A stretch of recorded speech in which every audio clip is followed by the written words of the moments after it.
Alright, so here we go. It is time to go in depth with the Starfield character creator tools and customization. It is out of this world what you can do with your character in Starfield. So much stuff that we have to dive into in this video. A lot of hidden secrets that you actually did miss out on as well. Plus, we're going to talk about weapon customization, where you can go in and craft weapon mods and do some really amazing stuff with your weapons. Plus, we got to talk about ship customization as well. Yes, you can make your own ship, go out into the universe, handpick your crew, help them. They will help you, run your ship. A lot of cool stuff going on there. Plus, there's base building. So many ways to basically extend your personality into the actual world, the universe in Starfield. So I'm excited for that. But let's start out with character customization. So, hey everyone, what's happening? Open World Games here. Hope you're doing good. And yes, we are going absolutely in depth with character creation. So let's start here. As you can see, a lot of appearance options available for you. The biometric ID, if you're wondering what that is, it's basically a randomizer. So if you want to get into the game quickly, you do have that option, but you can also fine tune your body here between muscular, thin, heavy. You can choose a body type, a walk style, as you can see, and skin tones. Now you're probably wondering, hey, Robbie, is this going to be primarily a first person or third person game? Well, Todd Howard has confirmed the best way to play the game is from first person, but from what I have seen from third person, it looks really impressive. So a lot of reasons to go in here and fully customize your character for sure. Now we do have skin tone, head shape, hair color, a lot of the appearance options that you would expect. But this right here is where it gets really interesting once we dive into the background and traits on offer here. So we have many different traits, but we're going to start out with the ones that are highlighted here. This is your background that you will be choosing first and foremost. We have chef. It says, while the unrefined masses scarf down the chunks by the shipload, you cater to those with a more discerning palate. In your kitchen, countless alien species became true culinary masterpieces. Wow. Also, here are your starting skills as a chef in the world, or the universe, I should say. We have gastronomy. It says you can craft specialty food and drinks and research additional recipes at a research lab. Then we have dueling. All that knife work in the kitchen has helped out a lot, it seems, with melee weapons. So you can do 10% more damage there. But also with wellness, you have immediately gained 30 points. I thought it said pounds there of health. So yeah, it seems like you as a chef would know how to cook some very healthy things. Then we have combat medic, as you could see. So let's see what it says. Zoom it in here for you all. It says, leave it to human beings to fight over something as infinite as outer space. That's where you come in. You've never been afraid to take on the enemy, but you'd much rather take care of your friends. Oh, wow. I didn't expect that sort of twist for combat medic. Then we have this. These are your starting skills as a combat medic. Pistol certification. Pistols do 10% more damage. You are also into medicine, so med packs heal 10% more. I love that. I like to be able to heal fast, have a lot of health, be kind of like a tank. That's how I like to play. Then we have weightlifting. Increase total carrying capacity by 10 kilograms. It sounds like, yes, inventory management is going to be a thing as you explore in this game. I just hope it's not too intensive and that you have, of course, time in actual gameplay instead of just being in your inventory all the freaking time. All right, so let's keep going, shall we? Have Cyber Runner. So let's go back to Cyber Runner, shall we? It says this for Cyber Runner. It says, from Neon to New Atlantis, the megacorps stand as monuments to power, prestige, and profit. You've worked for both for and against them on the inside and out, often sacrificing conscience for credits. I think some Cyberpunk fans will want to play this role. Now, for the Cyber Runner, we have these starting skills. Pistol certification. Of course, you guys are familiar with that. But the new ones are security and persuasion. With security, you have an attempt to hack advanced locks, and 2 auto attempts can be banked. Persuasion gains an increased chance of successful on-speech challenges. So kind of being able to talk to people, getting through the game in that way. Then we have Cyberneticist. Now, it says this for Cyberneticist. It says, robots, mere toys. Neuroamps, good for parlor tricks. The Colony War may have made implants and upgrades available to veterans, but you once saw a greater future, humans and machines as one. So this sounds like kind of a controversial way. It might be controversial in the game. I'm sure some factions will be against this, but We have this one for starting skills. We have medicine. You're familiar with that one. Robotics and lasers are interesting. You deal 10% more damage to robots and turrets. Laser weapons do 10%, more damage as well. So it sounds like this is the class that really can get in there and perhaps counter robots, at least in my opinion, from what I'm seeing. Then we have the diplomat as well. So this allows you to walk up to people and really become an expert in conversation and persuade them into what you're thinking, I suppose. But let's get into the details about diplomat, shall we? It goes on to say, this one right here, it says the following, as you can see. It says, diplomat, the wars are over, peace now reigns, the settled systems, but only because there are those quietly fighting to keep it. Because of you, agreements were signed, words were headed, lives were spared. Amazing. What about our starting skills, though? We have persuasion, gain an increased chance of success on speech challenges. Diplomacy and bargaining is where it gets interesting. You can force a target NPC at or below your level to stop fighting for a while. And bargaining says buy items for 5% less and sell for 10% more. So if you want to make money, it seems like this is the way to go, of course. But yeah, the facial animations. Look at the facial animations. Incredible. Now we got to talk about traits, starting with Introvert. These are going to be interesting, and they are optional, by the way. Now, if we zoom this in, it says for Introvert, it says you really need your alone time. You have more endurance when adventuring alone, but less when adventuring with other human companions. Cannot be combined, of course, with extrovert. That would not make sense. But if you notice on the right side here for traits, we have something called alien DNA, and we're actually going to revisit backgrounds here in just a moment. So stay tuned for that. But alien DNA has me interested. We have something called empath, extrovert, freestar, collective settler. So a lot of different options there. But let's keep going into the stuff that was showcased on the actual gameplay demonstration. Kid stuff, let's zoom it in for you all. It says your parents are alive and well, and you could visit them at their home. But 10% of all the money you earn is deducted automatically and actually sent to them. This had me very interested, though, because I'm thinking there might be a payoff to that 10%. I'm curious to see if you visit your parents from time to time, if they will actually reward you over time. That would be a really, really cool gameplay element for sure. Now, these are passing by so quickly, but don't panic. We're going to get into all of them one by one. We have Neon Street Rat, I should say. It says you grew up on the mean streets of Neon. You gain access to special dialogue options and better rewards for some missions on Neon. Now, crime bounty by other factions is greatly increased. This cannot be combined with any other faction allegiance trait. So yeah, this could be something where you can become a bounty hunter or something like that. Very, very curious about Neon Street Rat, and I think a lot of Cyberpunk 2077 fans will want that one. Raised Enlightened, it says you grew up as a member of the Enlightened. Oh, you gain a significant discount at the organization store, but lose access to Sanctum Universum store. Can't be combined with other religion traits. So once you choose a religion, it seems like in this game, you go with it. And what I find fascinating is how you lose access to certain things. Now, we have Serpents Embrace, which says you grew up worshiping the great serpent.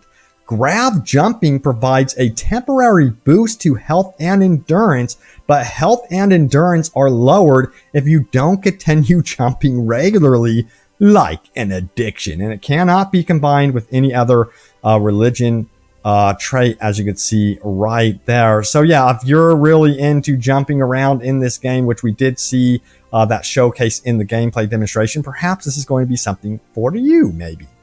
All right, so let's keep going into a lot of the in-depth traits that you can actually choose. Shall we look at those options, though, for your character outfit? But yeah, let's keep going. So the next one right here is going to be something called Spaced. It says your body has become acclimated to space. Health and endurance are increased when in space, but decreased when on the surface. Can't be combined with terra firma. So if you're going to be a complete space explorer, which I think a lot of us will be, this should, of course, interest you for sure as you go out and venture into space and beyond. But let's keep going, shall we? All right, so next up, we have, what is next? We have this one right here. This one interests me. It's called Starter Home. Get this, you own a small house on a peaceful little moon, but it comes with a 50,000 credit mortgage with Gal Bank. So yeah, it seems like there's actual mortgages in this game. Of course, we do know that there is base building, and it kind of had me wondering, could you actually have rentals or something like that where you can build more of like a passive income in the game? I'm not going to stretch too much speculation, but it seems like there's some sort of ownership with houses in this game or something like that, which makes a lot of sense, of course. But let's keep going, shall we? So as we go through this list, we also want to go back. I want to go back a little bit here and showcase, of course, some of those backgrounds that you may have missed out on, which are going to be crucial to, of course, influencing the gameplay as you go through your experience in this game. Because we missed out on like Beast Hunter, Bouncer, Bounty Hunter, which gets me extremely curious. Things like Explorer, Gangster, which may match up very well with exploring things like Neon City. Homesteader, Industrialist, Long Hauler, Pilgrim, Professor, and Ronin are all options for your background. Which one sounds the most tempting to you? Sound off for me. I like Cyber Runner, big Cyberpunk fan, but also Bounty Hunter because I like the action, I like getting in the action, doing stuff like that. So that would be very, very cool. Then we have, again, Alien DNA has me extremely curious as to what that exactly is for your trades. Then Empath, Extrovert, of course we went over that. Freestar Collective Settler. We went over kid stuff. Then we have Taskmaster, Terra Firma, United Colonies Native, Unwanted Hero. So different options there as well. So yeah, let me know which one sounds most interesting to you. But we got to talk more about the skills that you can obtain in Starfield and how they actually compare to Skyrim. As you can see, it's separated into physical, social, combat, science, and tech. And we're going to dive into each one of these in depth here, at least the ones that were highlighted in the video very quickly. We have ballistics, which you can see right here. Centers of conflict have proven that when it comes to threat elimination, few things stack up to the reliable power of combustion. Now, what's cool is there's a rank system, as you can see right here, for each one of these skills. And basically, you have a challenge. This one is completed. It says 250 out of 250. You have to kill 250 enemies with ballistic weapons. And what that does is it currently goes through your ranks. You have to go in and then rank up once you complete those challenges. So it basically encourages you to go in and experience the game. It's like Skyrim. If you were using one-handed swords in Skyrim, your one-handed ability would go up. If you're using magic, destruction would increase. So it has that sort of mentality like Skyrim, which I personally love. If it isn't broke, don't try to fix it. I love that they have included the system in the game. So I'm very, very happy about that one. But we have some other things here as well. We have demolitions, as you can see right here. It says challenge progress. It says kill 125 enemies with explosives. Current rank is 2 out of 4. Unlock explosives do 30% more damage and have 30% larger radius. So if you want to become an explosives expert, this is something that is going to be for you for sure. Next up, we have, of course, heavy weapon certification. Of course, it's going to be for heavy weapons. Gain 30 damage resistance while aiming down sights with a heavy weapon. That's going to be the next rank. And you could kill 250 enemies with a heavy weapon to gain that rank. Then we have rapid reloading. Gain a chance to reload your weapon twice as fast as normal. This is going to help you get back into the action. Then we have sniper certification. Scoped weapons are steadier and have less sway. Only trained sniper truly understands all the elements necessary to patiently and effectively neutralize a target at excessive range. That'd be fun to mess around with, actually. Then we have what is called targeting. It says unlock greatly increased accuracy and range when shooting without aiming. So this is like a hip fire thing if you want that, but we're only looking at the current rank. We're not seeing all the ranks and what they can actually do. So it might be different as you keep going. So some interesting things happening with that system for sure. And if we get into this, we actually see the research laboratory, as I call it, and you can actually go in and looks like do some cool things with pharmacology, food and drink, outpost development, equipment, weaponry, and do some really cool research projects. As you can see, they have projects underway for equipment, outpost, and pharmacology. We have medical treatment 1, performance enhancement 2. So it seems like they take time to actually research. But then you have weaponry. You can get in here and make weapon mods for your barrels, your grip mods, optics. I'd love to see the different optics on offer in this game for sure. But they give some examples right here, as you can clearly see. You can modify, looks like practically any weapon in the game. And then, yes, there is full-blown base building. As you can see, some amazing stuff happening right here. Now, with the UI and menu, it's kind of like, I guess you would say, Fallout 76 base building. Very similar. There's going to be a build limit, so you can't just build infinite. There is going to be an actual limit that you have to consider when doing your base building. And it looks like you could make so many cool different buildings and have people help you out. And also a little robot droid roam around. So curious about that little buddy right there. Exactly what he does to help you out with your base and stuff like that. But here we go. The ship has landed. Can you imagine how rewarding it's going to be creating your own ship in Starfield? And it seems like there's going to be endless variety with this. Perhaps we're going to have bounty hunter type ships, also cargo based ships. But you can see how modular it is right here. In the top left corner, we have the reactor and then equipment power. And then there's an assortment of different bars and graphs here that tell us what is going on, from gravity to shield. And then there's some other things that I'm still curious about. We're still trying to figure it out for sure. As you can see with the engine, you have class, engine thrust, maneuvering thrust, engine health, and overall health as well. And it says every spaceship needs engines. Upgrade for increased speed and acceleration makes entire ship will affect performance, or I should say mass of entire ship will affect performance. So yeah, it definitely influences performance. You have to consider that as you add parts. You can see the variety of costs. So everything has a cost in this game. You're going to want to definitely make money, get out there and get resources for sure.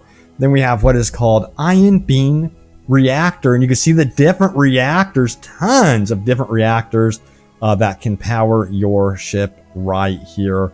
Then we have the lander wide. So it seems like you can have a lander type system where you can disembark from the ship, perhaps have a vessel within a vessel. That has yet to be 100% confirmed, but I'm hoping that is the case. But look at this. You can even adjust the coloring of your ship and go all in with the details. It is incredible. Small ships, large ships, combat-oriented ships, long haulers. They call it long haulers. And here is Todd Howard himself. And I think that is a great way to end the video. But I am beyond impressed right now with all the mechanics being shown for Starfield. And I cannot wait to learn more about this one. So yeah, stay tuned for more Starfield coverage right here at Open World Games. Be sure to subscribe. And thank you all so much for watching. And I will see you all next time. Take care.